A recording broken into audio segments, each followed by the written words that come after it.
अस्सलामुअलैकुम। मां आहियां मोहम्मद मुराद ऐं तव्हां ॾिसी रहिया आहियो जीवे चैनल 24।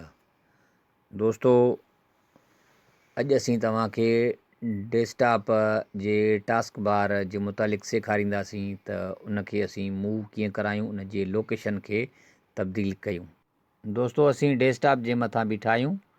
ही डेस्कटॉप आहे विंडोज़ 10 में, विंडोज़ 10 में। त असीं अॼु सिखंदासीं त विंडोज़ 10 में जेका टास्क बार आहे उन टास्क बार खे असीं कीअं हाइड कयूं, या टास्क बार जी लोकेशन या जेकॾहिं असां खां उहा मटिजी वञे त असीं उनखे कीअं पंहिंजी साॻे जॻह ते वापसि आणियूं। त ही जेका हेठां पटी आहे इनखे टास्क बार चइजे थो। इन जे मथां जीअं ई असीं राइट क्लिक कंदासीं त हेठां इहे प्रॉपर्टीज़ आहे, इन प्रॉपर्टीज़ ते क्लिक कंदासीं। प्रॉपर्टीज़ में अचण खां बाद में हाणे ही लिखियलु आहे task bar and start menu properties. हिन में जीअं ई असां ऑटो हाइड ते क्लिक कंदासीं ऐं टास्क बार खे तव्हां ॾिसो त टास्क बार तव्हांजे साम्हूं अप्लाई करण सां हाणे हिन वक़्तु हाइड आहे। जॾहिं कर्सर हेठि खणी वेंदासीं त उनखे तव्हां ॿीहर ज़ाहिर बि करे सघो था।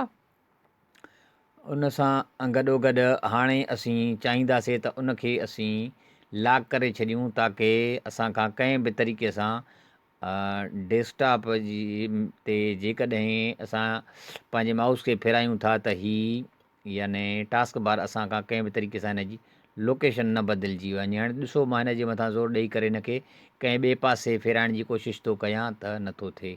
लेकिन जेकॾहिं हिन जॻह ते हिनखे मटाए करे मां अप्लाई कंदुसि त तव्हां ॾिसंदव त उन जी लोकेशन बदिलिजी वई। हिन तरफ़ हिन जी लोकेशन अची वई। ऐं उनखां बाद में जेकॾहिं हिन टॉप ते क्लिक करण खां बाद में अप्लाई कंदुसि तव्हां ॾिसंदव त उन जी लोकेशन मथे हली वई। हाणे अनलॉक करण खां बाद में अप्लाई कंदुमि। अप्लाई करण खां बाद में उन जे ऑटो हाइड बि ख़तमु कंदुमि, वरी बि अप्लाई कंदुमि। अप्लाई करण खां बाद में हाणे तव्हां ॾिसो त उनखे मां कंहिं बि पासे पंहिंजे माउस सां ड्रैग कराए उनखे रखी सघां थो।